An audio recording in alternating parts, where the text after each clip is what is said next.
Welcome to the Italian Wine Podcast. This episode has been brought to you by the Wine to Wine Business Forum 2022. This year will mark the 9th edition of the forum, to be held on November 7th and 8th of 2022 in Verona, Italy. This year will be an exclusively in-person edition. The main theme of the event will be all-round wine communication, and tickets are on sale now. The first early bird discount will be available until August 22nd. For more information, please visit us at winetowine.net.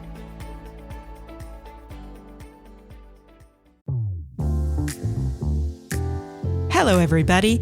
My name is Polly Hammond, and you are listening to Uncorked, the Italian wine podcast series about all things marketing and communication.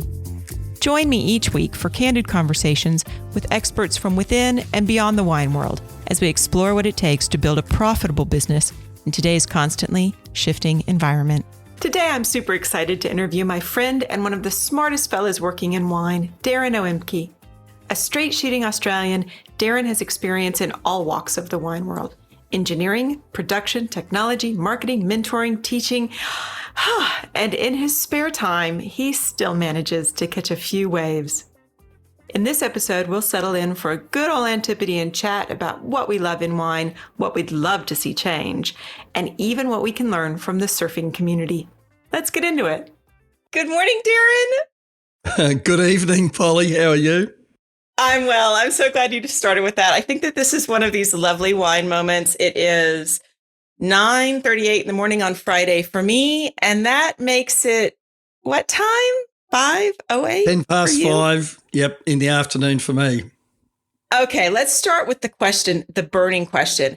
Why does, it's Adelaide, Southern Australia, is that right? Why do you have that weird half-hour time zone thing? Are you guys the only place in the world that does that? Do you know, when you said that to me this morning on Twitter, I realised that we do it. So it's really hard. I have to use apps to help me schedule meetings around the world because that half hour messes with your head. I think maybe. I hope Maybe, not. yeah, it's just diabolical. I look at that and I'm like, I have a hard enough time with time zones as it is. So that would just kill my productivity. All right, Darren. There's an app. Yeah, there's an app. There's an app for everything. I'm pleased to have you on today because we're very calm for two people who are not calm when we're having private conversations. You are one of the hardest working people I know in wine. You do so much. So you have Hydra, which is consulting for the wine industry, but not just for the wine industry. We're going to talk about that. Yep. You have the Foment Accelerator and Incubator Program. You are a chair for Riverland Wines. What am I missing? I lecture wine retail at the Adelaide Uni Graduate School of Business. So there's another one. Holy, oh my God. Do you sleep? When do you read all those books behind you, Darren? Oh, I read them years ago. I haven't read a book since Twitter. And on top of all of that, you're a surfer. I am. You surf more than you read? Oh, yeah. You know, I'm quite serious. I did read most of those books years ago. I sit down to read now and I get on Twitter and alternate between rage and amusement, which is much more emotionally enthralling than most books. So I think that's Twitter's goal for us. So look at that. They've been very customer centric. They've followed our journey and they're meeting us where we are as the audience. So yay for marketing. So I want us to talk about all of these fabulous things that you're doing in wine, but I actually want to talk first about surfing. Oh, good. I know. It's Friday afternoon or... It's Friday. I have coffee. Yeah, you have champagne. Exactly. We're going to talk about surfing. Screw the podcast topics. No. So I was thinking about surfing. My brother-in-law is an avid surfer. I'm from Southern California. I grew up in, beach towns. And when I was prepping for this podcast, I was thinking to myself, surfing, very, you've got everyone from your amateur surfers, the people who dream of being surfers, the people who remember the days when they were surfers, all the way through to your elite athletes. You must obviously have a range of products to suit them. There must be some form of education involved in, well, how do you pick the right surfboard and where should you go? And the stories of the best surfing in the world. And then I imagine climate change is probably screwing with surfing right now. Is that characterization correct? Don't get me started on La Nina. Please get started.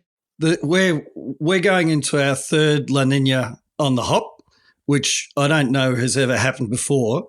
And La Nina just messes with the winds and it messes with the swells. And I know I shouldn't say this because in Australia, El Nino's drought, but El Nino, the surf is cracking. So everything aligns for El Nino and everything goes to heck when La Nina comes to town. And, of course, it rains in Sydney all the time. It's cold winters. We normally, here for winter, I'd normally grab a coat once or twice a year, a woolen jacket. This year I've been wearing woolen jackets for the last month and a half. It's been as cold here for us, unusually cold, as it has been unusually hot for you. Well, perhaps not quite so much. Yeah, I hear it. And then that'll swap because, of course, we were having terrible Southern Hemisphere summers. Going back to kind of this. We live on a cliff near a surf break and we're dreadfully concerned about what rising seas might mean for our views. We may move from being a whisker back from the beach to having an almost perfect view. Wow. It's like when they used to talk about how Nevada was going to become coastal land at the rate that we were going. That was the joke when we were growing up. So I kind of want to go back to the surfing thing for a minute. Yeah. Do you have this discussion in surfing? Well, I imagine it's probably not even a discussion. Do you see from a business point of view, when you look at surfing, that there are people who are sitting around talking about, oh, are you doing it because you enjoy it? Should we try to educate them around why this board is better than this other board or this wax is? And if they just know more, they're going to buy our products. Like, does that exist in the world of surfing marketing? Yeah, surf marketing. Surfing's actually quite a serious business. If you're in the business side of it, which I'm not in the business side, but it's a lot like wine, actually. So the business side of surfing has a mixture of these artisan producers right up to these huge multinationals. Everybody complains that the multinationals are spitting out these cheap, crappy boards that are mass-produced, that almost every surfer on the planet buys. And there's a small group of handcrafted surfboard makers, and the boards cost 2, 3, 4 times as much as these so-called pop-out boards. The whole structure, the whole mindset is so wine, it would do your head in. The difference between surfing and wine is that surfing's actually a completely limited resource. There are only, people say the opposite to this, but there are only a certain number of waves that ever strike a particular beach. So as the population of surfers goes up, the ability of individual surfers to catch waves declines. So if you imagine, I don't like the term wine snob, but I'm going to bloody use it anyway. If you imagine the surfing equivalent of a wine snob, this is somebody that understands waves, they can see where they're breaking, they've got a good rhythm, they're in place, they're fit, they can get more waves than anybody. And the people who aren't really good at it, they struggle and they scratch around on the outside. But because it's a limited resource, the inclination to share is just a little bit less. So there's a tension between the development of the surf industry and the interest of an individual surfer. Whereas in wine, of course, in a lot of ways, the development of wine as a product and its growth and its change is good for everybody. The more wine there is, the merrier people can be. The harder it is to sell, of course. But in surfing, you're just crowding people into a limited resource. So it's actually a relatively competitive sport.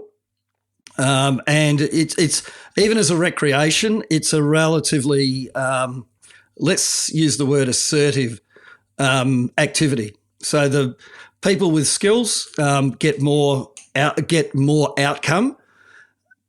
people without skills don't get so much.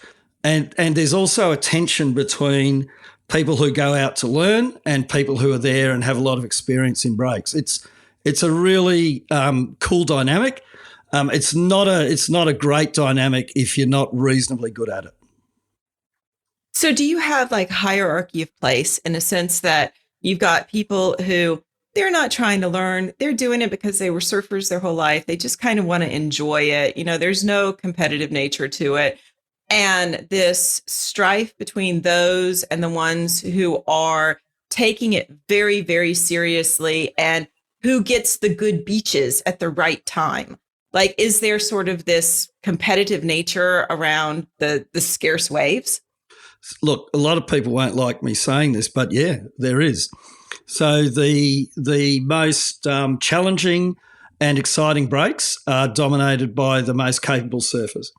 And every break along the beach, people select for the amount of hassle they're prepared to put up with and the level of skill they have. So you find that the better and more challenging breaks have the better and more capable surfers. And then you'll find that there's breaks. My wife and I surf, we both surf, but when we surf locally, we surf on two different breaks. And I surf on a break that a lot of people refuse to surf because it's a fairly competitive break. There's a lot of surfers out there who are jockeying for position, and the break right next door, nobody does that. They all just share waves, and it's very loving. And so, you just if you're emotionally adapted to being prepared to compete and you enjoy that, then you go to these breaks that are a little bit more competitive. And if you don't, you go to slightly less competitive breaks. And I guess also we have that the producer is not really a factor in any of those decisions because we're not, the waves cannot control how artisanal their wave is or how they message how important that wave is. So we do take out one whole factor in the what makes those particular waves interesting. I guess what I was looking at, because I was thinking about surfing, but I'm noticing it more and more in everything I do. My husband is getting ready to walk the Camino, and there are people who walk the Camino for all different, reasons and all different interests and all different skill sets. And there are, this was one of the things that got me thinking, there are people online who their YouTube channels are entirely about getting people physically ready to walk the Camino at whatever level of interest they have. But we have it for music, we have it for audio files, we have it for gamings. I think it's interesting because so much of what we talk about in wine, and if we want to go back to wine Twitter, we really can, is fuck, why not? Let's do it. It's Friday morning. We're going to get on it. So much of what we talk about, we think that we're living in this bubble, that this notion of how do we marry the education and the entertainment? How do we talk about how climate change is severely impacting our business? Which I would think for surfing, if I was working with a surfing company, I'd be sitting around and being like, how do we explain to our end user that the thing that is important to them is very much at risk because of climate change? And they have to be like more interested and actually give a shit in what they consume and how they travel and how they buy. Do you think that that's fair to say that we can look around us all over the place and see the exact same issues happening as we're dealing with in wine? Oh, absolutely. In fact, one of the most interesting ones to move away from the idea of climate in surfing is gender. So gender in surfing is absolutely fascinating because it's a sport where where women and other than the white cultures, largely in places like Australia and California, were excluded from the sport and quite systematically excluded as well. So you go back through the 60s, 70s, 80s, it was aggression, it was pushing people out, it was telling people they didn't belong. Who do you think you are? So there's a long culture of that, And the sport, I was the chair of Surfing South Australia for a number of years, and I don't think that the sport here nationally has really come to terms with what it means to re-engage with women, let alone with non-white communities. So you look at, and I think you can look at wine and see something actually really quite similar. It wasn't just that women weren't present, it's also that they weren't welcome. And in a sport like surfing, which is, it's actually it's a bit like football. It's relatively macho, and certainly back then it was very much more so. So that's it's a deliberate process of intimidation that went on, and a relegation of women to the beach. And this is kind of in your post-Gidget era of surfing. So I think that you see the same dynamic in terms of how this has happened. Yeah.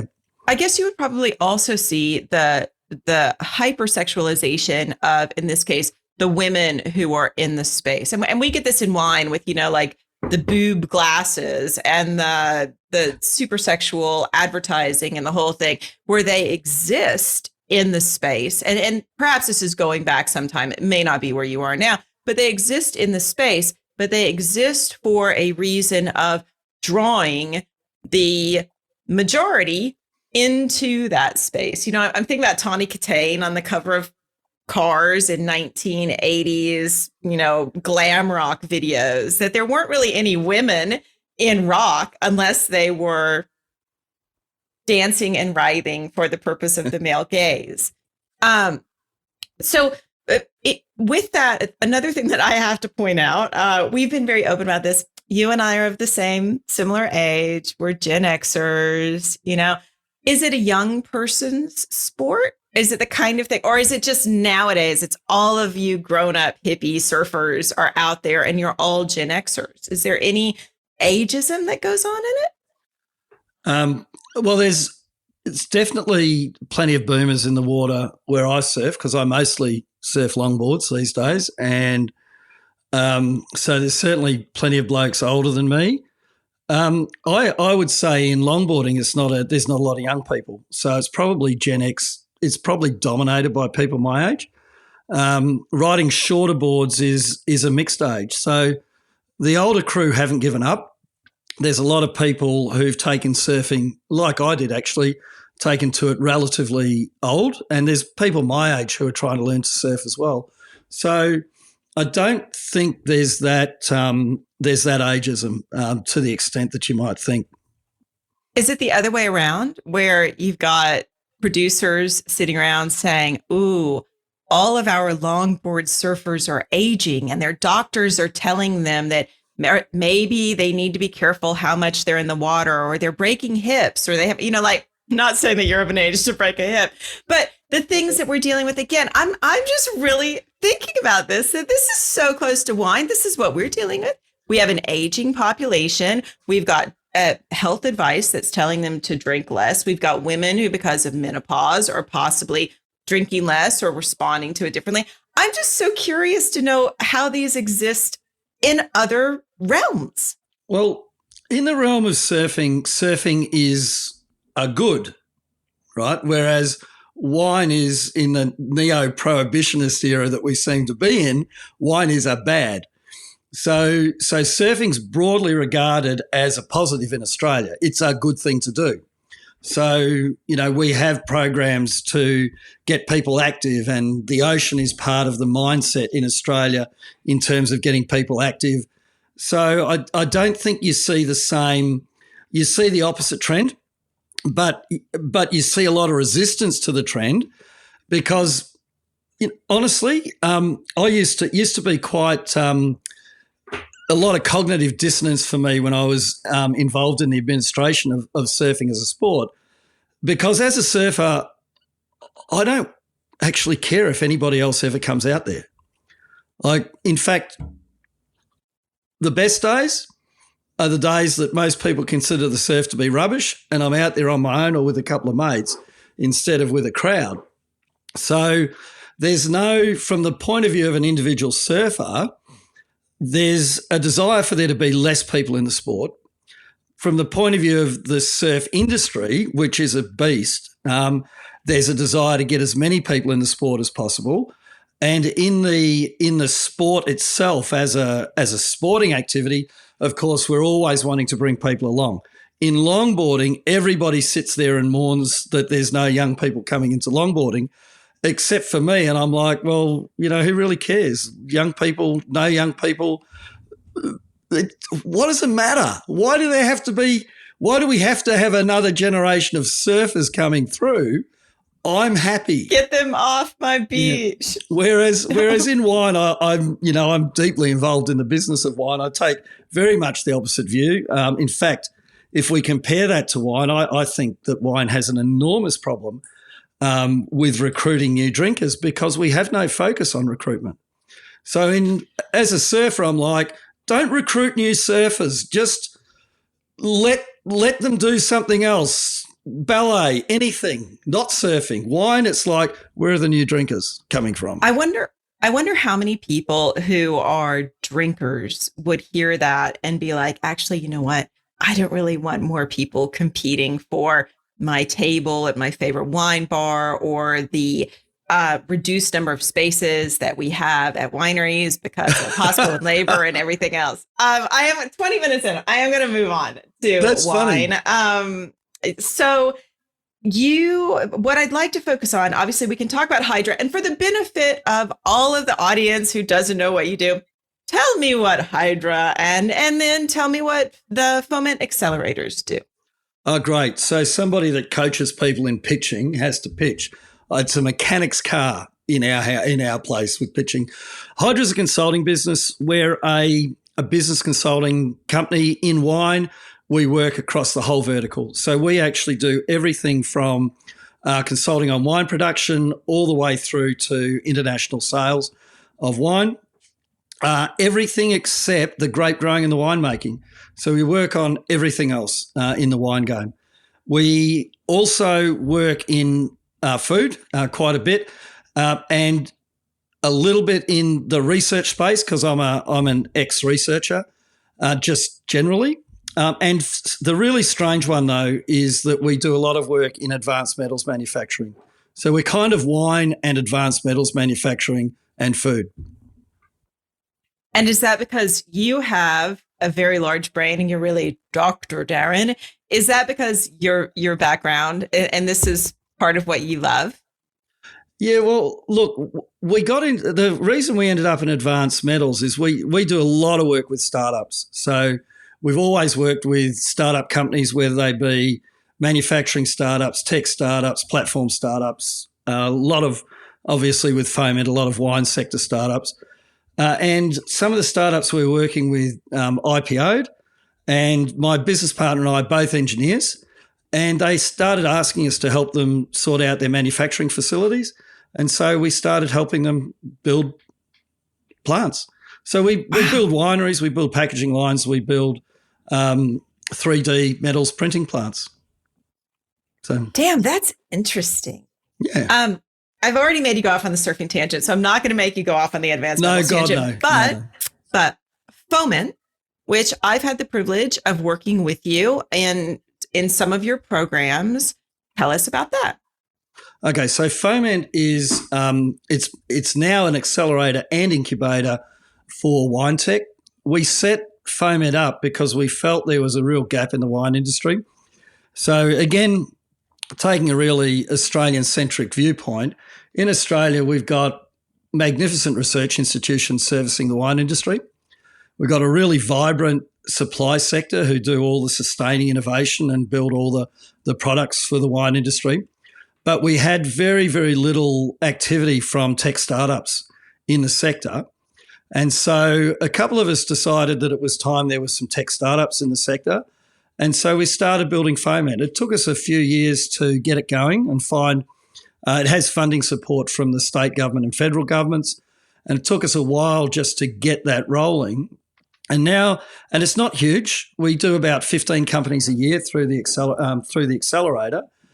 And we run them through their paces in terms of the usual startup stuff about getting them to problem solution and product market and run them through that.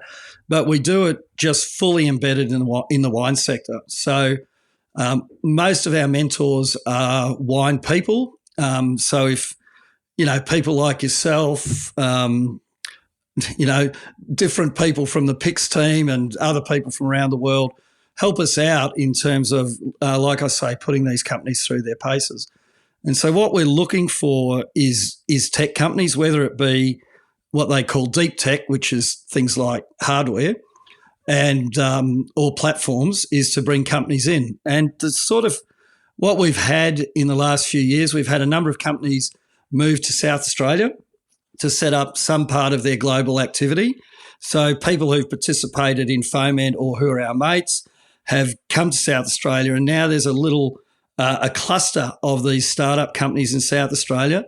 And what we do too through our networks in the wine industry is we get them involved in projects. So one of the companies that was in our accelerator last year, we've actually got them building a little a platform to support export work for putting tasting notes and the information that we need for trade tastings onto a phone so that we can manage them much more effectively than having to print documents all the time. A couple of them have had multiple rounds of additional funding, Series A, Series B, the $1 million plus type funding rounds that companies get.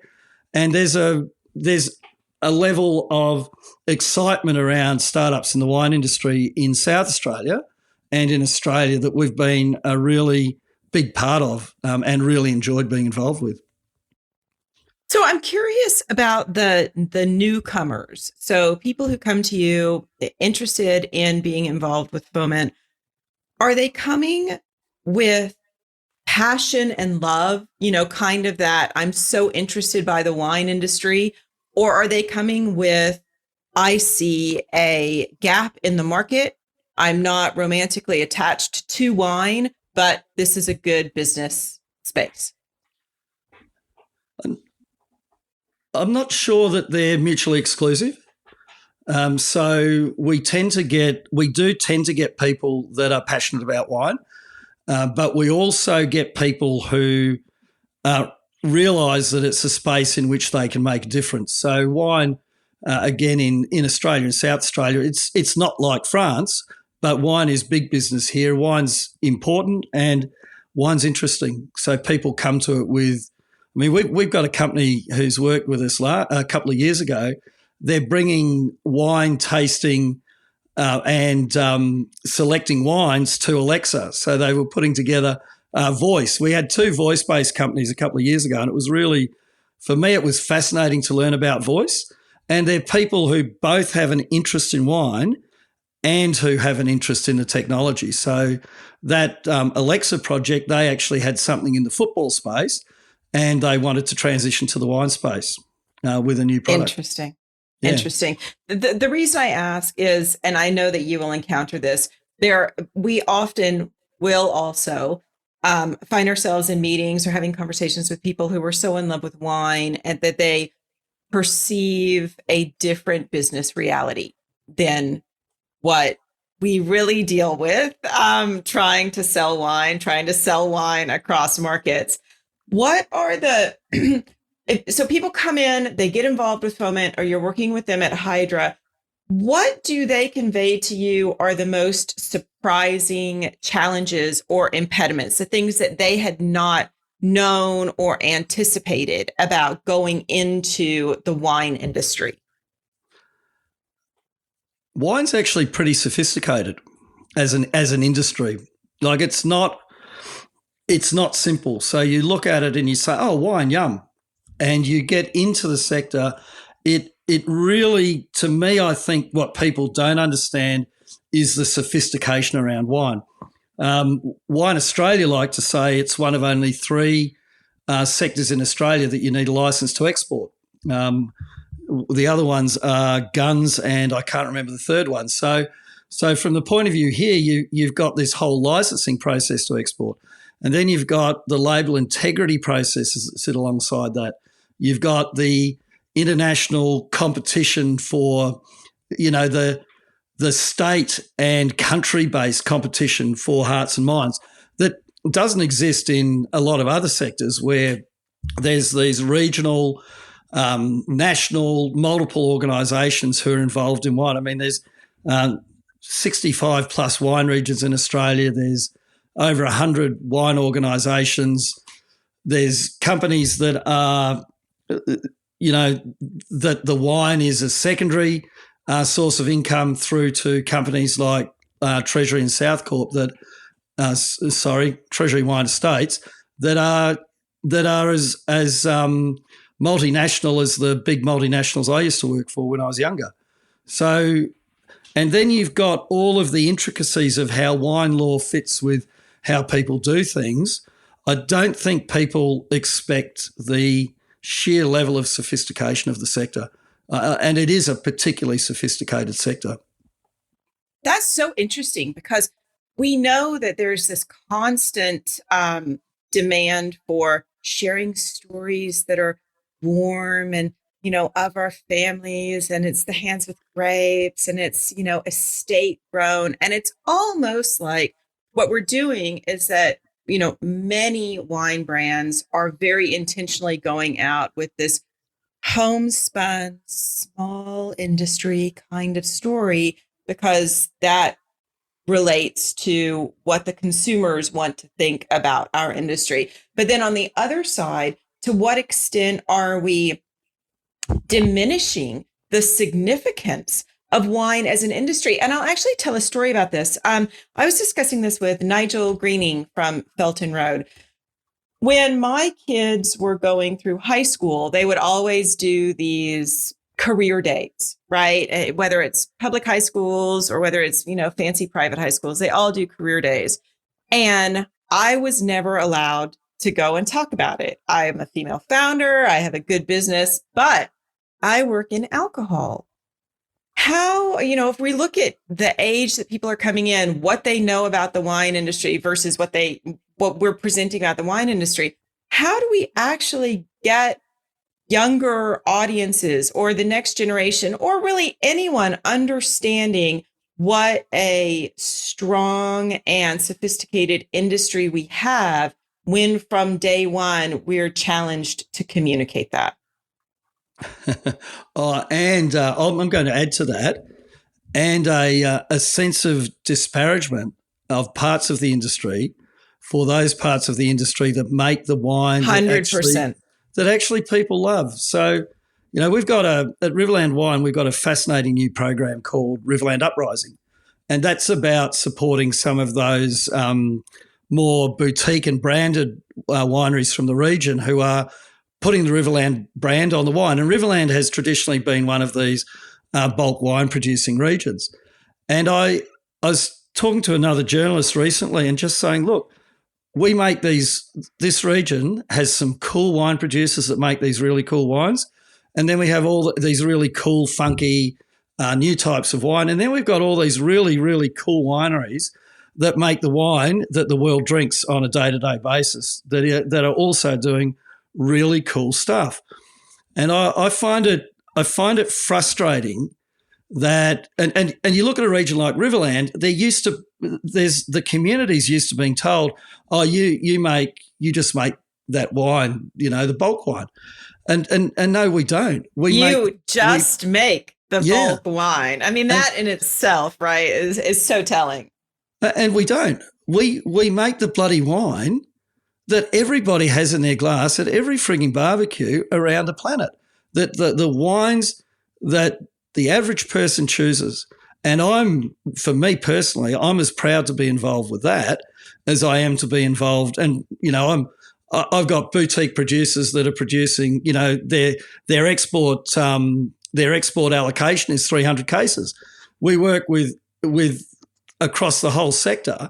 They're all bloody wonderful companies. And so now we get into actually looking at this side of the sector that is big, and you've got these agricultural communities. You want them to be proud and to aspire to work in that sector. And it's a great sector to work in. Why wouldn't a young kid want to work in a winery like Treasury Wine Estates, huge winery, or the huge wineries in the Riverland that produce all of those large amounts of fruit. It's a magnificent career, and it's based in the country. You don't have to go to town. You don't have to leave your family, and you can do something fantastic. So we really as an industry have to look at it and say it's not either or. It just all fits together. And my attitude to exporting Australian wine is that Australian wine should be present from the bottom rack to the very top rack in whatever the wine store is. If it's the corner wine store in God only knows where, USA, we want to be at the bottom and the top. And if we're in the best wine shop in London, we want to be from the bottom to the top. There's no such thing as a wine exporting country or nation that doesn't own the bloody shelf, the whole shelf. So you don't feel like that's happening? Because I mean, I can honestly say I'm not an expert in Australian wine. So no, we own it from top to bottom. That's absolutely happening. But so we bloody should. Not oh no, we should only focus on the higher shelves. We should focus on everything. They are all adding value to the rural sector. They're all providing a bevy that people enjoy. It's no different to people enjoying having a beer, which is, as you know, a much more manufactured product than wine. Well, and to be fair, living here in Europe, especially in the summer, in my household, beer is kicking wine's ass because I can get in one serving bottle. I can get everything from the cheapest Spanish beer that, man, you see people drinking at like 9 a.m. It's something else, right? All the way up to Barcelona and artisanal beer. I've got sour beer, fancy, natural wine and sour beer shops in the corner. But the point is that it is a micro expense compared to the range of the very cheap to the very expensive wines. And I don't mean for us to go off so much on the alternative packaging route, but if we're talking about a single drinker, I'm going to drink a cheap wine sometimes. I'm drinking a cheap wine or a cheap beer sometimes, an expensive wine or an expensive beer sometimes. With that in mind, because you see dozens and dozens of brands, come through Hydra and Foment every year. What have you seen in the evolution of sophistication in business in wine in the past, say, 2 years, since March of 2020, when everything went to hell and back? All right. So one of the things I like about the sophistication of business, I think that the alternative packaging formats turning up is fantastic. What I wish I'd seen, and if anybody wants to work on it, I'm here for it. I really want to see a 330 ml can with less than 100 calories at 4.5% alcohol that has 1.8 standard drinks. It's bizarre to me that kind of product that sits in the space that the low-cal seltzers sit doesn't exist as a wine product. I'm really surprised. I think, but the sort of things that are really happening that are interesting, I think the low alc and de-alc are really fascinating. I'm not sure how huge they're going to become, but they're definitely getting interesting, and they're interesting here. And from a wine as a manufactured product, like some of the wineries are, it's a good fit because you are manufacturing. That's like beer is a manufactured drink. So there's no big deal. I love wine in a can. I work with a natural wine in a can supplier in Western Australia. The whole idea of natural wine in a can to me is actually a really good fit from a marketing perspective because aluminium is very recycled in Australia, so it fits that sensitivity to the environment message. I'm a bit frustrated that people are so down on glass. I think there's a lot that can be done in glass, and if we look at the long term, glass is not always going to be so carbon intensive. If you imagine, glass is on a journey from gas to electricity, and electricity is on a journey from non-renewables to renewables. So in the longer term, glass shouldn't be a real problem from a carbon footprint point of view. It's just going to take a few more years to get there. Can I jump in on that? Are you having discussions or are you seeing discussions in Australia around recycling of bottles? Because I'm hearing this come up more and more and more. There are many producers who are interested in it, and it's honestly just like so polar. The yes, we must do it, and no, I'll never touch it kind of camp. Is this something that's being bandied about in Oz? Never touch what? Sorry, Polly. The recycling bottles. So not recycling you mean glass, but reusing, literally reusing bottles? Yeah. Excuse me. Reusing bottles. Oh, I mean, that's what we did when I was a kid. We took the bottles back and got them refilled with soft drink. So I'm kind of the idea, and in fact, in the Australian sector, the old flagons used to be recycled and refilled. I think that the logistics of that's hard. So, you get we challenge our students. We in wine retailing, when we teach it, we challenge students to answer the question, could Drizzly succeed in Australia? And so you get them starting to think about the fact that Australia has much lower population density than the cities that Drizzly grew up in, and start to think about, could it succeed here? And could it be as successful? And they sort of start to realise that there's a population density issue relating to that, and perhaps there's population density issues relating to recycling glass. But it's the whole manufacturing process these days is more set to recycling. So the focus largely over here is on recycling glass, and I think where it comes to refillable containers, the focus is on kegs for refillables. And you're seeing a growth in kegs?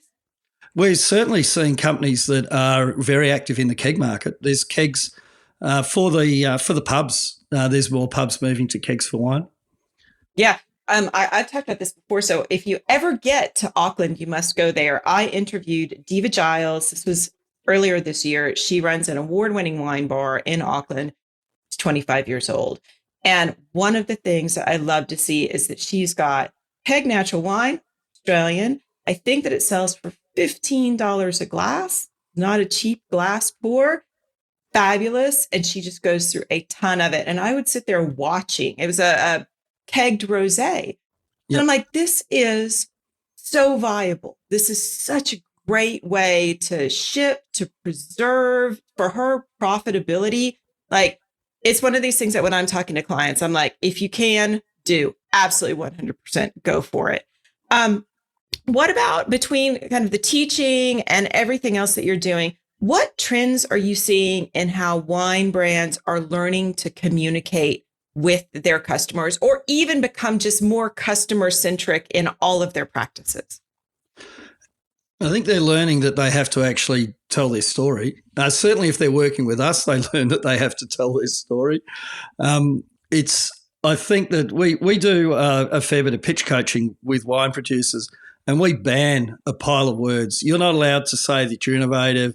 You're not allowed to say that you're family. You're not allowed to use the word vineyard. You've actually got to pitch your wine as if it's something that people might be interested in, not one of these lazy tropes that the wine industry uses to describe itself. We're fine wine. Well, thanks a lot, you're fine wine. There's an awful lot of that out there. What's special about you? So I think that wine companies are learning that they've got to do that. But when you talk about storytelling, yeah, I mean, I think that storytelling in wine is kind of all over the board. Like, what kind of storytelling? What about the story? Is it about the kind of the yellowtail, be happy storytelling? Is it about, we had to wrestle this land from what it was to what it is now? Like, what's that sort of story that seems to work? Or that when you're advising people, what kind of story are you recommending? It's funny you say that. I'm reading a book at the moment. It's called Imperial Wine, and it's about how the British Empire made wine's new world. And that conquering and taming new countries is quite the theme in the manifest destiny of British wine. Empire conquering Australia with wine. For me, the whole thing about storytelling is just striking the chord within yourself that that resonates. At the end of the day, we make wine. There's a tribe. There's a group of people that we actually want to communicate to. There's a group of people that we're making our wine for. Let's tell them the story and connect with it. Let's not get – I think wine gets caught up too much in what it is. So we did a lot of work with cider producers a couple of years ago, and you get a cider producer to sit down and say, hey, tell us your story. And they tell you a story. They'll say, we made this cider. We were growing apple trees and we decided to make cider, and then we decided to make it in this style, and we built this and it went from A to B and we're pretty happy about it now. And the people who love us love this. And it's like, oh, okay, well, that's a good story. And their communication, you didn't really have to teach them about communicating with a tribe. They'd already done it. They'd connected with their tribe. They just needed to refine it a bit. Whereas if you go to wine, I think you find people start to talk in tropes.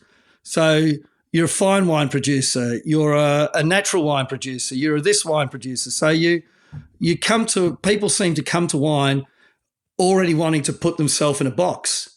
So I'm in this box. Well, why are you in that box? What I make natural wine. Well, seriously? I don't give a shit if you make natural wine. In fact, in Australia, a lot of people won't say they make natural wine because there's been so much bullshit pushed on natural wine producers as though they're not worthy. It's like, oh, for fuck's sake. They're making wine that they love to make. They're telling a great story. But again... And people are buying it. And people are buying it also. Really important part of that. It's pretty friggin' yummy too, a lot of it. But we, instead of saying, hey, I'm making this for you to some sort of community or tribe, it's like I'm making fine wine.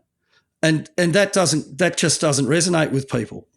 But we have an industry that, for better or worse, is dominated by rules and to an extent by gatekeepers. Yep. We want to put things into very clear pockets.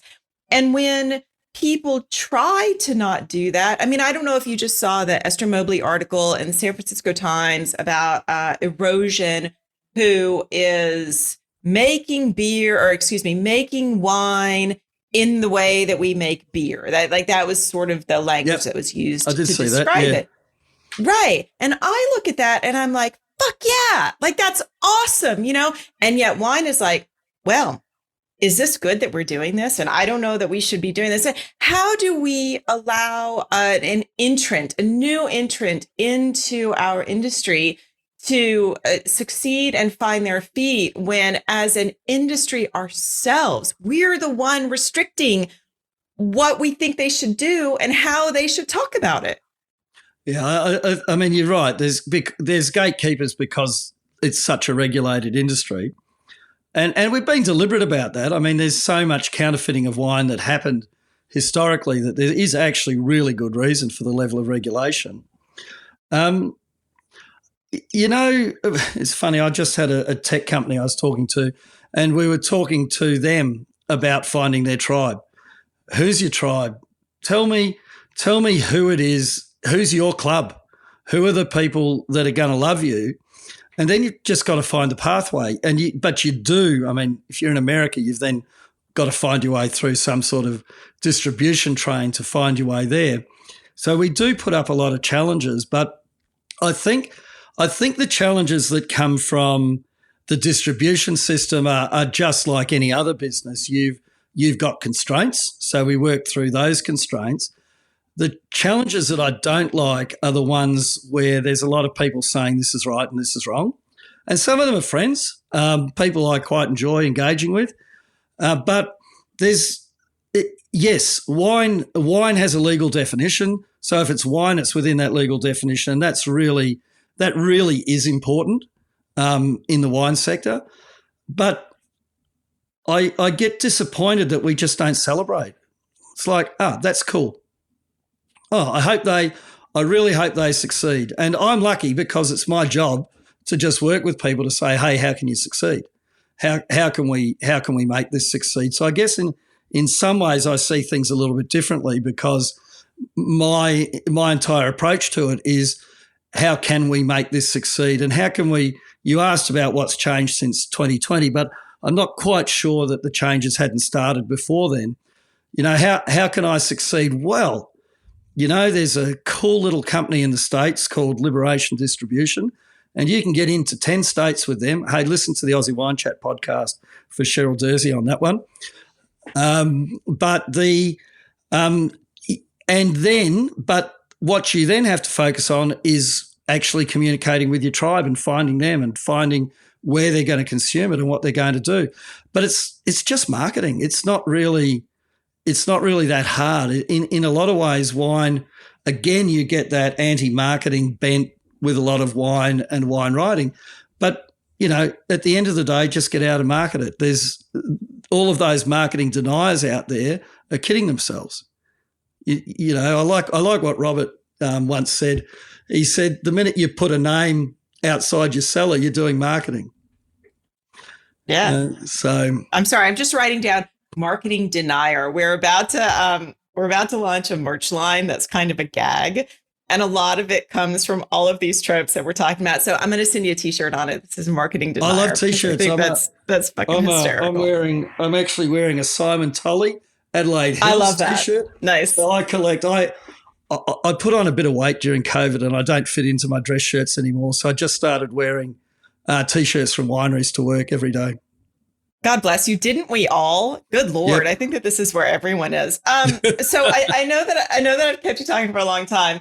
If you had to put on from everything that you're seeing, what's changing, how you're actually helping it change, because I think that's really important. And I also want to say, I do think that when we're sitting here talking about how brands are changing and how the approach is changing and how consumers are changing, it's so valuable that we have people who themselves are not entrenched in these systems, who are willing to say, screw the way everything has been done, be compliant, but otherwise, you know what? Go out, find your people, know how big it is, be able to reach them, it is so very important. So a la Johnny Carson, if you had to put on your magic psychic hat and say to us, well, where do you think this is all going? Like, what if you're, future casting, what do you think is coming down the line in the next 3 to 5 years? I first of all, I think we're going to learn how to market wine to younger consumers. Much as Rob McMillan's views may be unpopular with some people, he's right. We're not converting the next generation of drinkers. They are omnivorous. So I think you'll actually see wine as a sector wake up to needing to contest for love from new consumers. So I personally think that'll be a big shift. And we do hear people around the sector, particularly in the bigger companies that have the resources to think about those kinds of things, starting to talk about wine's recruitment problem. So there's one for me. I think we will actually learn to recruit young people, but I think it's happening anyway because we've already spoken about it. It's called natural wine. Well, hold on. Something that, because I've got two, right? I've got a 19-year-old and a 20-year-old who in New Zealand are of legal drinking age. And yep. I talk to them all the time. What do your friends say? What do they think about this, that, whatever? And I recently had an interesting conversation with my 20-year-old where she said, you know what, Mom, I was out with some girlfriends and someone made a joke about lavender colored wine. And one of my girlfriends said, I would absolutely drink that. You know why? Because it's pretty. And it's interesting to me how much we forget that very first sense, which is it's pretty. And it's the reason we look at the explosion of rosé. Nobody really wants blue wine. Nobody really wants lavender wine. But pretty labels matter to the younger Instagram generation. And that alone is so hard for a lot of traditional artisanal wine brands to get behind. Well, look, I don't, but I don't think that the pretty has to just be that gorgeous color in the bottle. Not at all. It can be the label, it can be the marketing, it can be the messaging, it can be the whole thing. I think the label is really important. It's something that I learned from a retailer in the US, talking because we'd noticed that the labels in the US were starting to get prettier and prettier and prettier. And the labels in Australia, I don't think have been keeping up. with that trend of being more interesting and more attractive. And I asked them about why the difference, and they said, well, there's a lot of set piece events in the US wine culture, right? In Australian wine culture, there's a lot more barbecues, but there's a lot of set piece events, and the actual bottle of wine is part of the place setting, so it becomes part of that. And so the wine itself, the bottle, has to be attractive in order to be part of the table setting at a dinner party. Now, it's not something that's in the mindset of an Australian. It's not. We definitely don't think that the wine has to be pretty, because it's probably going to be shoved in an esky full of ice at a barbecue anyway. So particularly where I live, because we're outside all the time. And also pretty means different things to different people. So what's pretty to my 20-year-old is not necessarily going to be pretty to my husband, or, looking at that. So it's a whole nother layer of complexity that we're adding to our products and our presentation. My daughter's an artist, and she's sort of wound her way to art through beer and wine. And she's actually painting wine labels for her mates her age now. And so these labels just look amazing. And that wholesome, the whole experience of the art label with the well-crafted wine, they put it together and it makes a lot of sense to them. That's the way. Yeah. That's a mindset. So I think that there's a lot happening in that space. But what we can take from that, and then I'll let you get on with your psychic, ideas. But what we can take from that that's interesting is, I'm assuming, because we're of a similar age, that our children are of a similar age. Yep. There are brands who've hired your daughter to create their labels. Yep. Like that in itself is a mindful decision for recruiting from that next generation. Anyway, continue. Psychic Darren. I've got no idea what I was talking about. Oh, we were talking about the future. Well, I think that there's no way that the trend towards internet as a tool for engaging with consumers goes away. So we've all done this, 10 years of development of our online profiles. I think wine's still got a lot of catching up to do. I look at other consumer goods and you see the instinct to go and create things that are mobile first, whereas I think that we're still in wine creating things that are designed for distributors first rather than for accessibility for our consumer and our target consumer. So I would expect our distributors to start expecting us to be doing a lot more to engage with consumers. And again, looking at a market like the US with the distributor consolidation, you got no choice but to actually find your tribe and communicate with them. So I would say I've been expecting that for a long time. I'm probably hopeful that it'll happen more than predicting it now. Do you think that will also alter our contractual relationships with our representatives in market? Because one of the things that I notice is that we have these contracts or expectations in place that were pre-digital. And so there's actually no component, within a contract for who handles what or how. So I'm thinking about who handles social media comms, who handles, things. Data privacy is a really, really big issue. So who actually owns the data? Who's responsible for the cost and the ongoing maintenance? Like that's sort of the geeky shit that I'm looking at when I'm like, this is what's coming down the pike. I think maybe not in the immediate future, but at some point we're going to have to restructure the margins and expectations to allocate a whole set of work that was never a part of these relationships before. Oh, absolutely. There's no two ways about it. Now, you're the expert on all of that. I'm a dilettante in your space.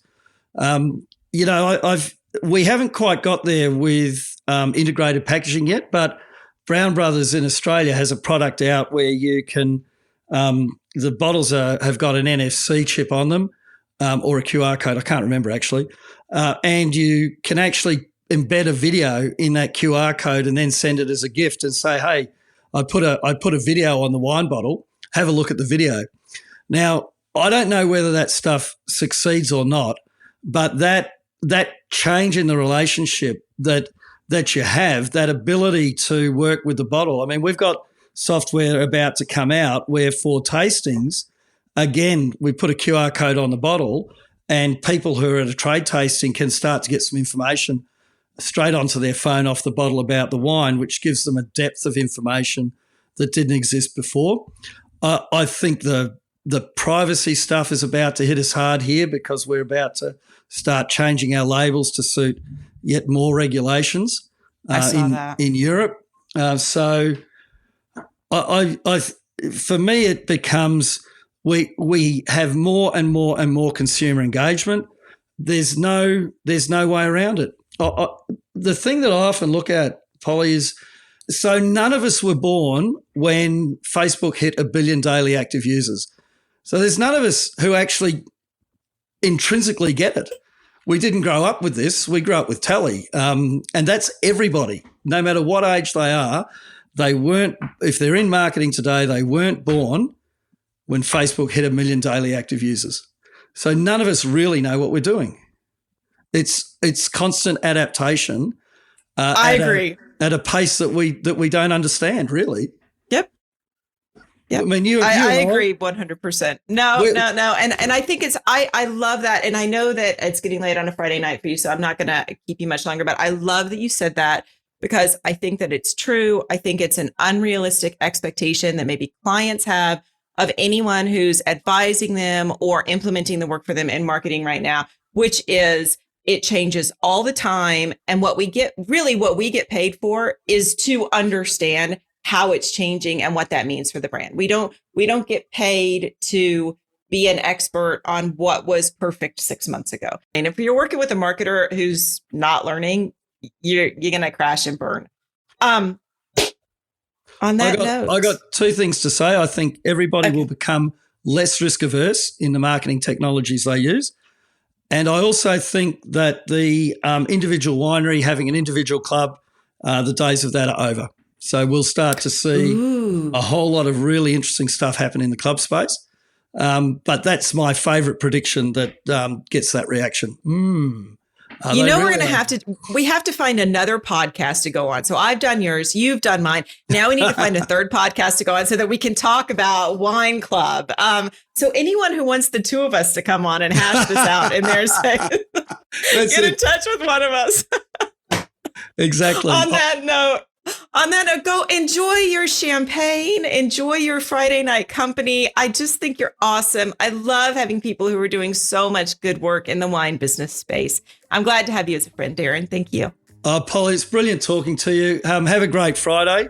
And I had better go and answer the front door because now they're trying to ring me. And that's a wrap. Thank you for listening. And a great big thank you to my friend Darren for joining me today.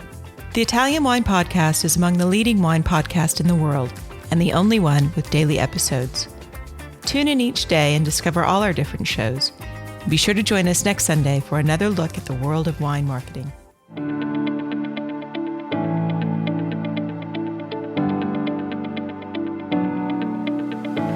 We hope you enjoyed today's episode brought to you by the Wine to Wine Business Forum 2022. This year will mark the 9th edition of the forum to be held on November 7th and 8th, 2022 in Verona, Italy. Remember, the first early bird discount on tickets will be available until August 22nd. For more information, please visit us at winetowine.net.